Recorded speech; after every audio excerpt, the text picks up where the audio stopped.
Welcome once again to the hour of the time. I'm William Cooper. Ladies and gentlemen, make sure that you stay glued to your radio tonight as we bring you another in the never-ending series that we call Mystery Babylon. Tonight's episode, ladies and gentlemen, is entitled Darkness. There is no study so intriguing and yet so mysterious as that of the early religions of mankind. To trace back the worship of God to its simple origin, and to mark the gradual process of those degrading superstitions and hallowed rites which darkened and finally extinguished his presence in the ancient world. At first, men enjoyed the blessings of nature as children do in an age of innocence without inquiring into causes. It was, in fact, sufficient for them that the earth gave them herbs, that the trees bore them fruit, that the stream quenched their thirst. They were happy, and every moment, though unconsciously, they offered a prayer of gratitude to him whom as yet they did not know. And then a system of theology arose, amongst them vague and indefinite as the waters of the boundless sea. They taught each other that the sun, the earth, the moon, and the stars were moved and illumined by a great soul which was the source of all life, which caused the birds to sing, the brooks to murmur, and the sea to heave. It was a sacred fire which shone in the firmament, and in mighty flames it was a strange being which animated the souls of men, and which, when the bodies died, returned unto itself again.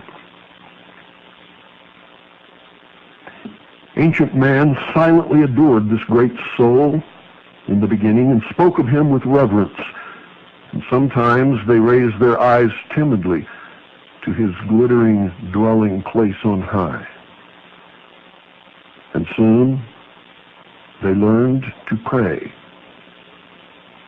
When those whom they loved lay dying, they uttered wild lamentations and flung their arms despairingly toward the mysterious soul. For in times of trouble, the human mind, so imbecile, so helpless, always clings back to something that is much stronger than itself. As yet, in that time, they worshipped only the sun, the moon, and the stars. And not as gods, but as visions of that divine essence which alone ruled and pervaded the earth, the sky, and the sea.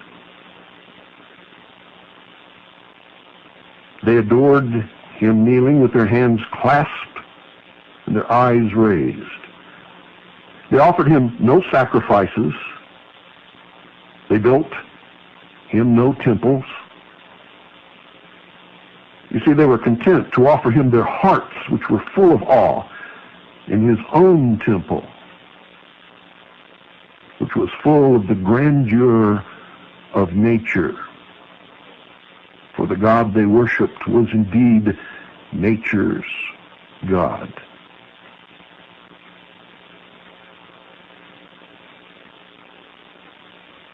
And it is said by some that there are yet some barbarous islands where men have no churches nor ceremonies, and where they still worship God, reflected in the work of his uncountable hands, and the mystery and the balance and the perfection of nature. But you see, they were not long content with this simple service, there were those amongst them who learned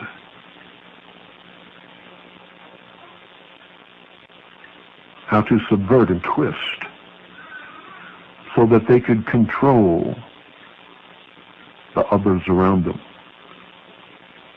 Prayer, which had first been an inspiration, suddenly fell into a system, and men already grown wicked prayed the deity to give them abundance of wild beast skins and to destroy their enemies.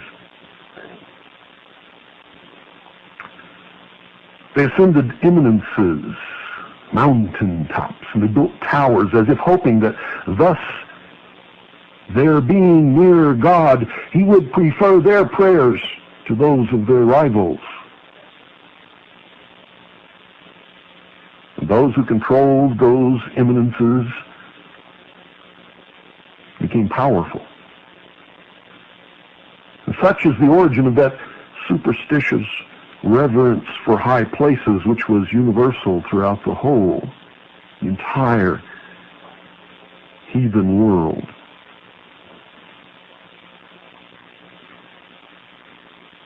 And then, it is clear in the ancient annals that someone came forth. Orpheus was born. And he invented instruments which to his touch and to his lips gave forth notes of surpassing sweetness, and with these melodies he enticed the wondering innocent savages into the recesses of the forest. And there Orpheus taught them precepts of obedience to the great soul and of loving kindness toward each other in harmonious words. And he became the high priest. And so they devoted groves and forests to the worship of the deity.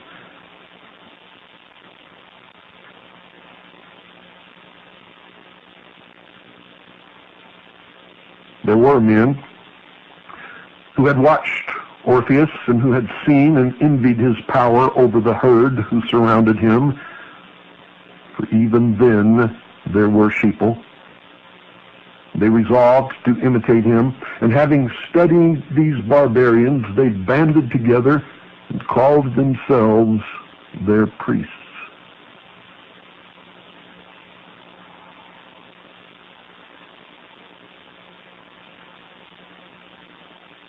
Religion is divine, but its ministers, after all, are men. The idea from the beginning that imperfect men could rule imperfect men is flawed. For alas, sometimes they are demons with the faces and wings of angels. You see, the simplicity of men and the cunning of their priests has destroyed or corrupted all the religions of the world, bar none. For these priests, ladies and gentlemen, taught the people to sacrifice the choicest herbs and flowers. They taught them formulas of prayer and bade them make so many obeisances to the sun and to worship those flowers which opened their leaves when he rose and which closed them as he set. For that great ball of fire that makes its way from dawn to dusk across the sky was seen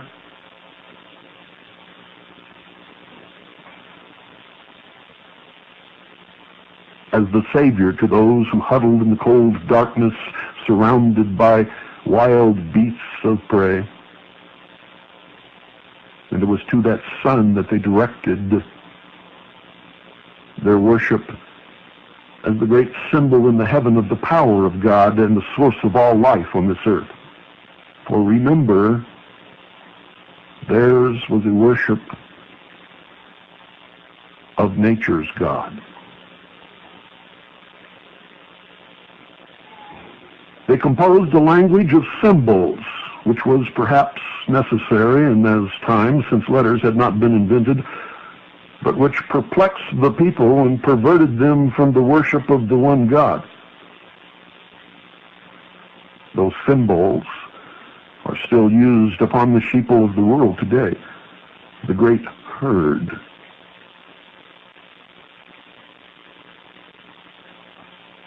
Thus, the sun represented the great doctrine of this religion. The moon represented the church, reflecting the pure light of the sun. And the sun and the moon were worshipped as emblems of God.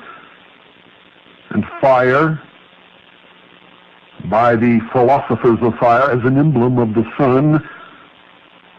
Water, as an emblem of the moon, which by faith reflected the pure light of its master. The serpent represented the full body of the priesthood, the initiates, and was to be worshipped as an emblem of wisdom and eternal youth, since it renews its skin every year. Thus, it periodically casts off all symptoms of old age and begins anew. Reborn, if you will. And the bull, the most vigorous of animals and whose horns resembled those of the crescent moon, was also worshipped.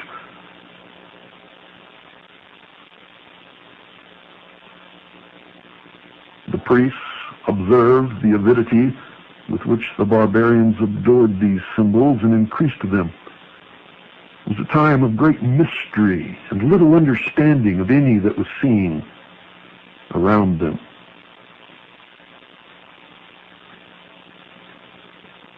To ancient man, the sun was seen to die, and darkness descended around them. It was a time of great danger and cold. And then, as if by magic, the sun was reborn each morning and made its way across the sky, where it became old and then died again. And they began to measure their world by the seasons of the sun.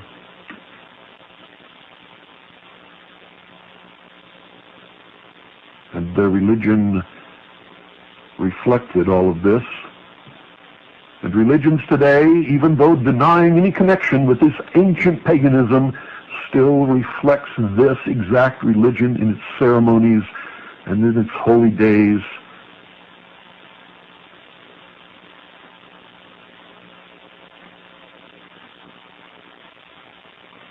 Even to the layout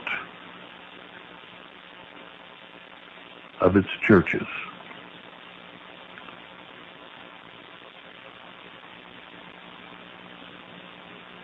To worship the visible is a disease of the soul inherent to all mankind, and the disease which these men could have healed, instead they pandered to.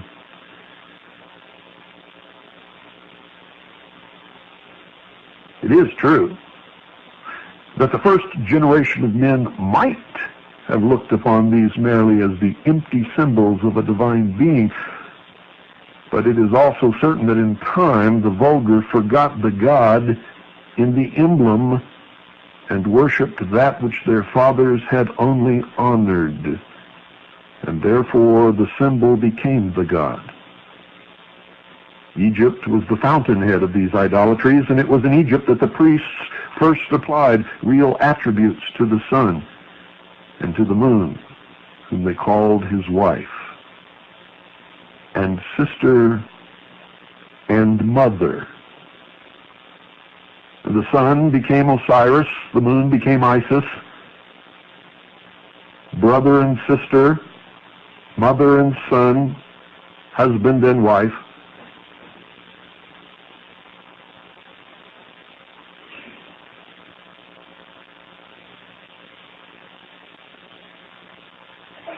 It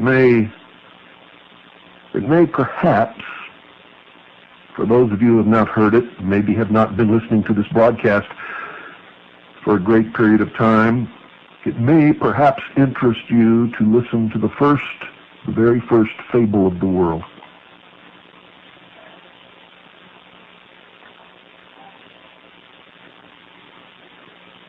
From the midst of chaos was born Nimrod, and at his birth a voice was heard proclaiming, "The ruler of all the earth is born." And from the same dark and troubled womb were born Semiramis, the queen of light, and the spirit of darkness. This Nimrod traveled over the whole world and civilized its inhabitants and taught them the art of agriculture.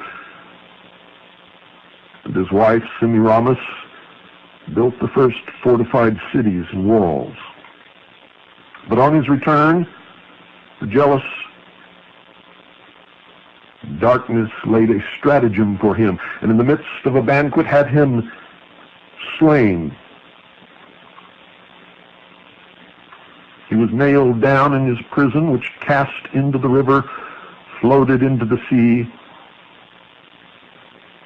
which even in that ancient time was never mentioned, but with marks of detestation. And when Semiramis learned these sad news, she cut off a lock of her hair and put it on her mourning robes and wandered through the whole country in search of the dead body of her husband.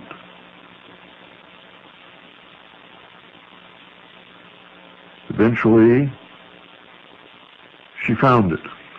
By casting a magic spell,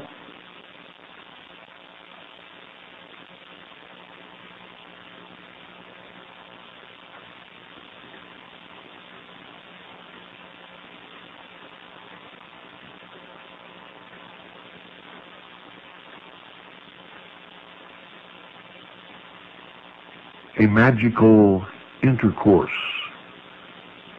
was obtained between Semiramis and the dead Nimrod,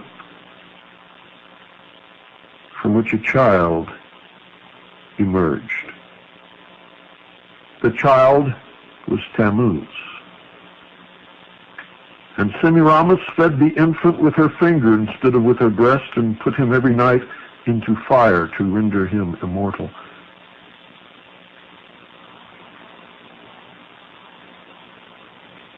And now, let me read you a later story of the same myth, only with different names.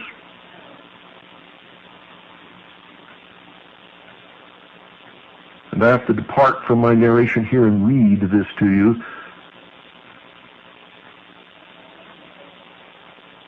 From the midst of chaos was born Osiris.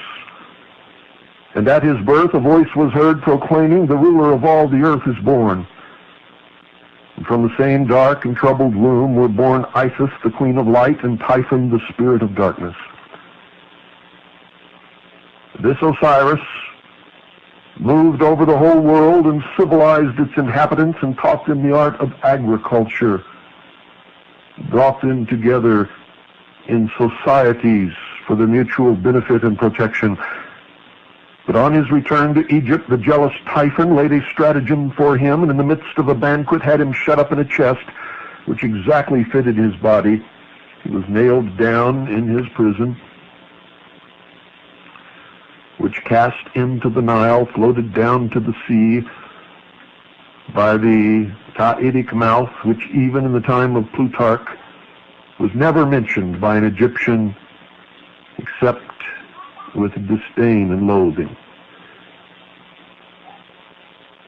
When Isis heard the news, she cut off a lock of her hair and put on her mourning robes and wandered through the whole country in search of the chest which contained the dead body of her husband.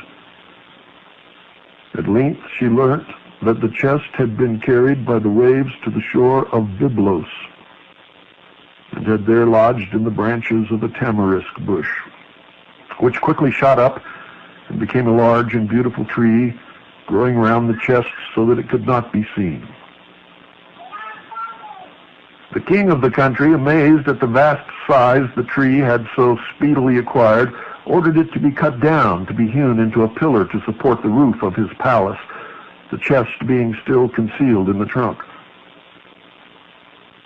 The voice which had spoken from heaven at the birth of Osiris made known these things to poor Isis, who then went to the shore of Byblos and sat down silently by a fountain to weep. The damsels of the queen met her and accosted her, and the queen appointed her to be nurse to her child. And Isis fed the infant with her finger instead of with her breast, and put him every night into fire to render him immortal. While transforming herself into a swallow, she hovered around the pillar which was her husband's tomb, and bemoaned her unhappy fate. It happened that the queen thus discovered her, and shrieked when she saw her child surrounded by flames. And by that cry she broke the charm, and deprived him of immortality. By that cry, Isis was summoned back to her goddess form, and stood before the awestruck queen, shining with light and diffusing sweet fragrances around. She cut open the pillar, and took the coffin with her, and opened it in a desert. There she embraced the cold corpse of Osiris, and wept bitterly.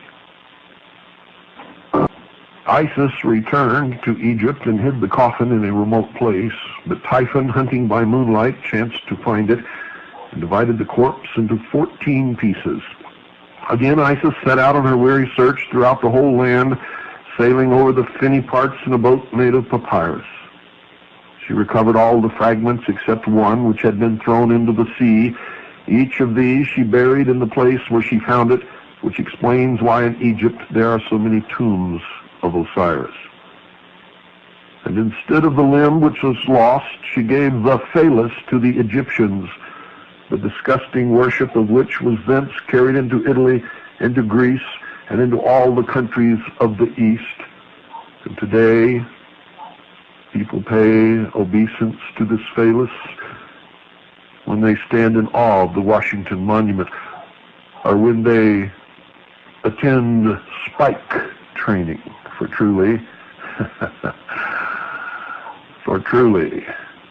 it is the shaft.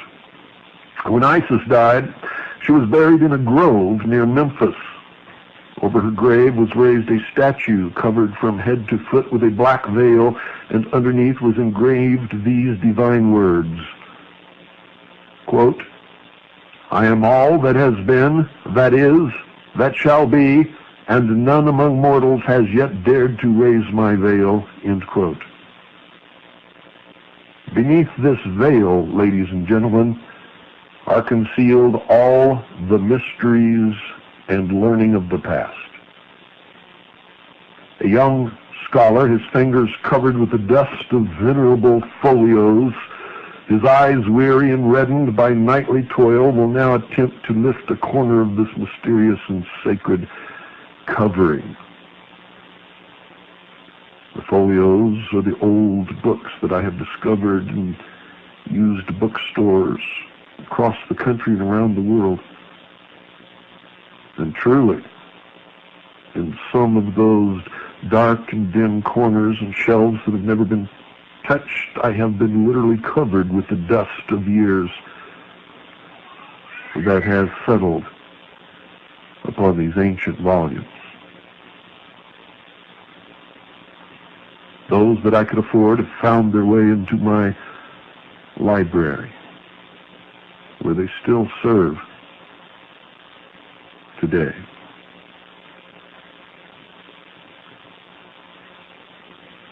You see, these two deities, Isis and Osiris, were the parents of all the gods and goddesses of the heathens, or were indeed those gods themselves, worshipped under many different names: Nimrod, Semiramis, Isis, Osiris,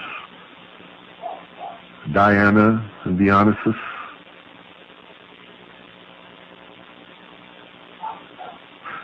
The fable itself was received into the mythologies of the Hindus and the Romans.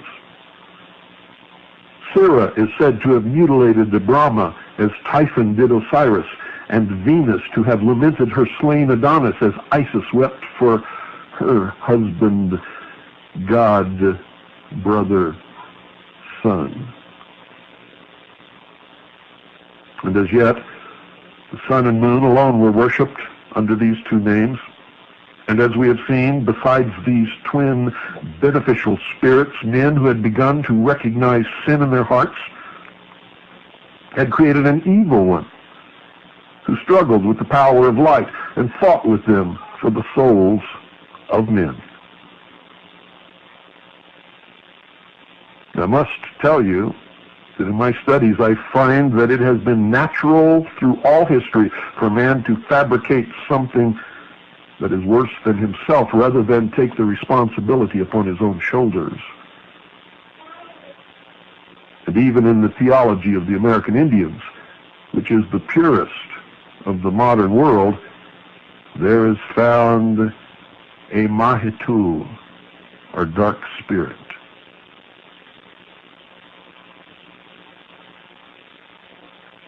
Osiris, or the sun, was now worshipped throughout the whole world, though under different names. He was the Mithra of the Persians, the Brahma of India, the Baal, or Adonis of the Phoenicians. He was the Apollo of the Greeks, the Odin of Scandinavia, the Hu of the Britons, and the Vaiwe of the Laplanders.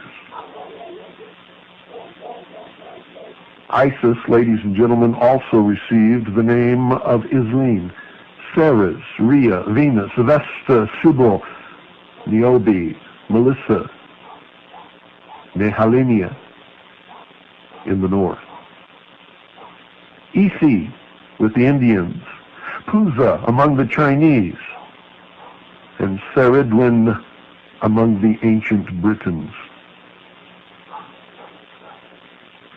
The Egyptians were sublime philosophers who had dictated theology to the world. And in Chaldea arose the first astrologers who watched the heavenly bodies with curiosity as well as with awe, and who made divine discoveries, and who called themselves the interpreters of God. And to each star they gave a name, and to each day in the year they gave a star. And the Greeks and Romans, who were poets, wreathed these names into legends. Each name was a person, and each person was a god. From these stories of the stars originated the angels of the Jews, the genii of the Arabs, the heroes of the Greeks, and the saints of the Romish Church. And then corruption grew upon corruption, and superstition flung black and hideous veil over the doctrines of religion. You see, a religion, ladies and gentlemen, is lost, utterly lost, as soon as it loses its simplicity. Truth has no mysteries. It is deceit alone that lurks in obscurity. It is only the lie that is hidden behind a door. Men multiplied God into 1,000 names and created him always in their own image. Him, too, whom they had once deemed unworthy of any temple less noble than the floor of the earth and the vast dome of the sky which he had created, they worshipped in caves and then in temples which were made of the trunks of trees, rudely sculptured and ranged in rows to imitate groves of trees, and with other trunks placed upon them transversely to form the cross that is seen when you hold up your son.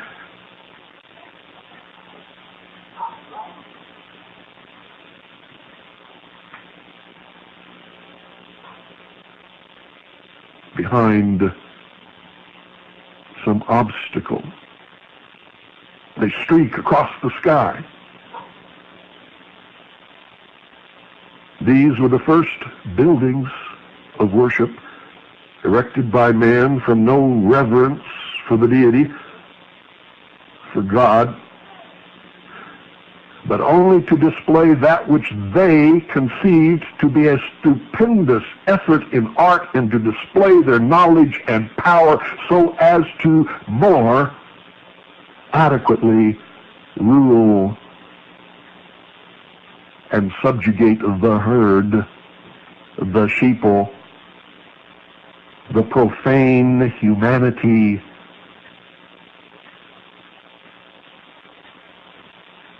that had not a clue, and still doesn't, by the way.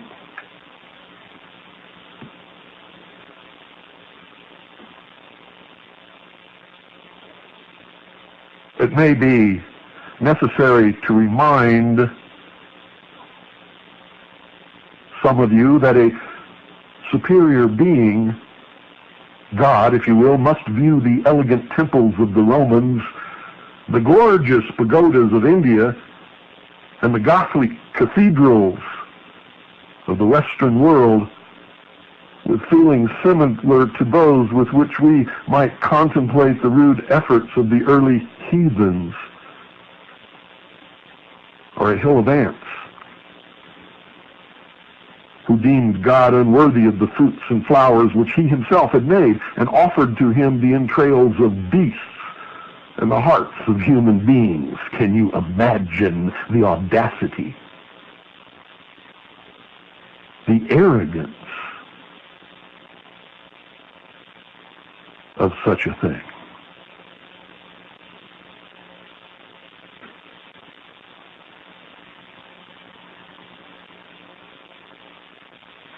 We can compare, ladies and gentlemen, an ancient and fallen religion to the ship of the Argonauts, which the Greeks, desiring to preserve to posterity, repairing in so many different ways, that at length there did not remain a fragment of the original vessel which had borne to Colchis, the conqueror of the Golden Fleece. So let's pass over a lapse of many, many years, centuries, if you will, and then contemplate the condition of the nations in whom religion had been first born. We find the Egyptians adoring the most common of plants, the most contemptible of beasts, the most hideous of reptiles. The solemnity and pomp of their absurd ceremonies held them up to the ridicule of the whole wide world. Clemens of Alexandria describes one of their temples thusly, quote, "The walls shine with gold and silver and with amber and sparkle with the gems of India and Ethiopia, and the recesses are concealed by splendid curtains. But if you enter the penetralia and inquire for the image of God for whose sake the fane was built, one of the pastophori or some other attendant on the temple approaches with a solemn and mysterious face, and putting aside the veil, suffers you to obtain a glimpse of the divinity.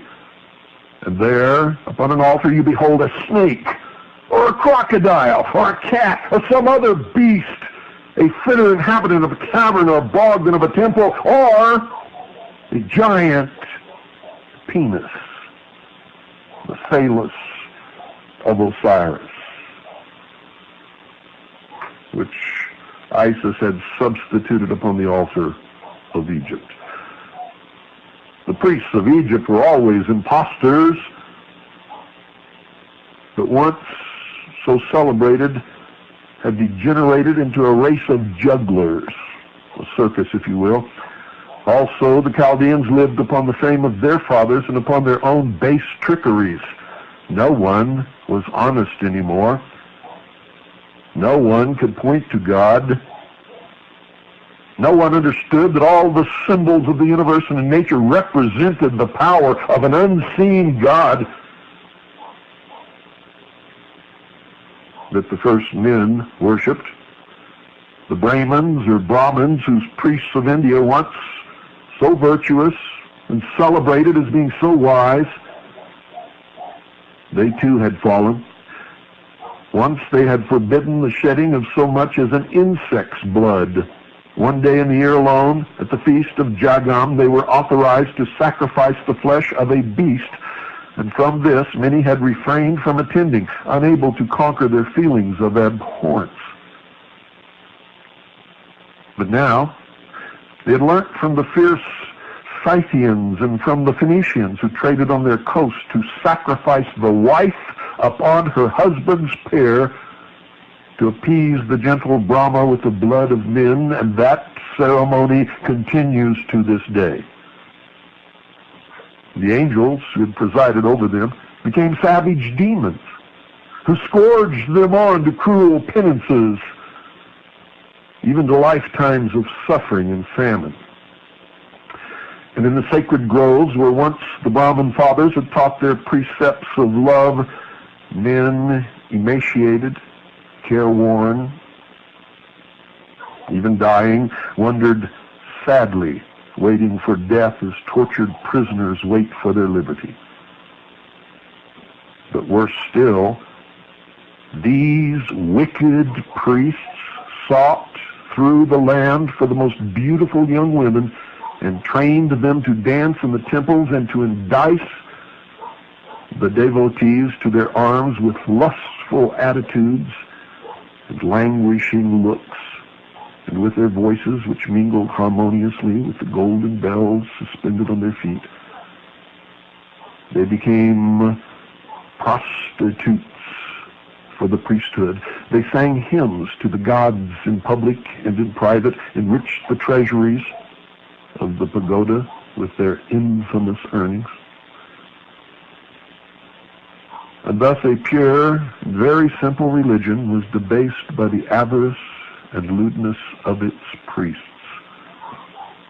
till the temples became a den of thieves. So prostitution sat enthroned upon the altars of the gods, and today it continues, although prostitution in a different way. Most religious meetings today are spiritual consumerism. It begins with the problem, and when the hour is over, the problem has been solved, and the coffers of the priest, the minister, have been filled in the process. Greece and Rome, buried in sloth and luxury, did not escape the general contamination. The emblem of generation, the phallus which Isis had bestowed upon the Egyptians, which they had held in abstract reverence, had now obtained a prominent place in the festivals of these nations, as did the lingam and those of the Hindus, and it was openly paraded in possessions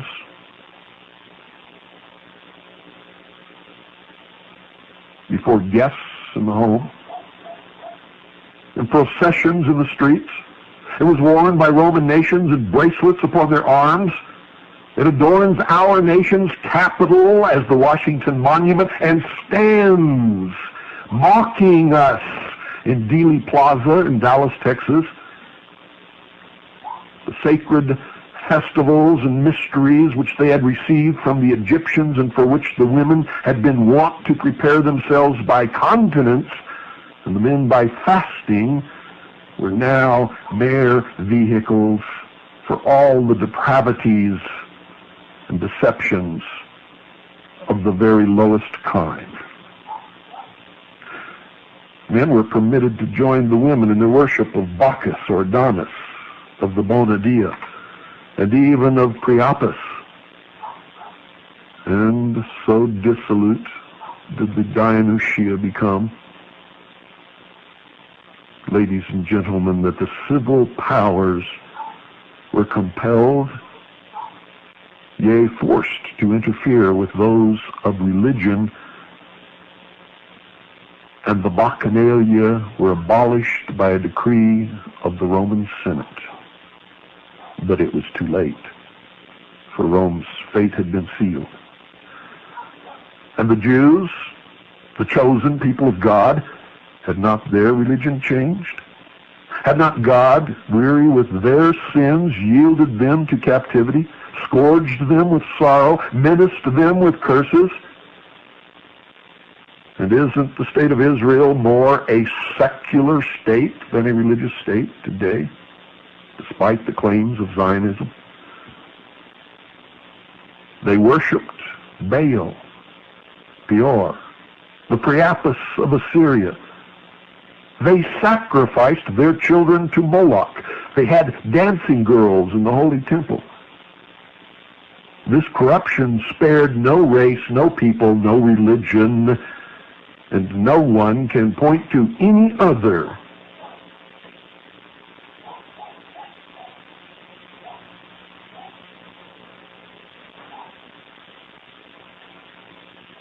and say truthfully that they are more guilty than they.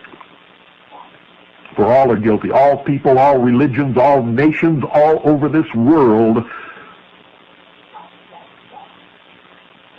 have destroyed the simple precepts of all of the different religions of the world. And none resemble even slightly what they began to be. And I'm not going to go deeper into particulars that are so degrading to human nature. I can see you squirming in your seats as it is. So I will have mercy. I will instead invite you to follow me by steadily listening to the hour of the time to a corner where you may begin to more readily understand where we are at and where we are going, for there are many who have traveled this route before in the history of the world. It is enacted in cycles, and those who ignore history are doomed to repeat it.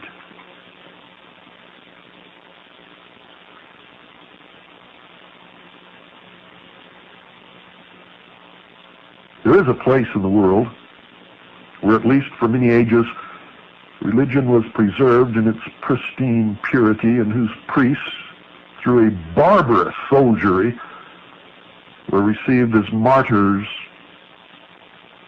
they claim, in heaven before they had even learned to be names upon this earth. It was an isolated spot unknown to the world in the earlier ages of vice. It is now a kingdom renowned for its once great power that encircled the globe, and for its luxuries from hemisphere to hemisphere, and for its civilizing influence, and also its abject cruelty. It was encircled by the blue waters of the German and Atlantic seas and abounded in the choicest gifts of nature. It was called the White Island, from the cliffs which still frown so coldly upon Gaul, and the land of green hills from its verdant mountains. There was a song during World War II called The White Cliffs of Dover. In subsequent broadcasts, and they may not be coming soon, I will take you to that land, and I will show you its priests in their white robes, and its warriors in the blue paint of war, and its virgins with their long and glossy yellow hair. And I will tell you the truth of the ancient religion of Britain, and it has absolutely nothing to do with any lost tribe of Israel.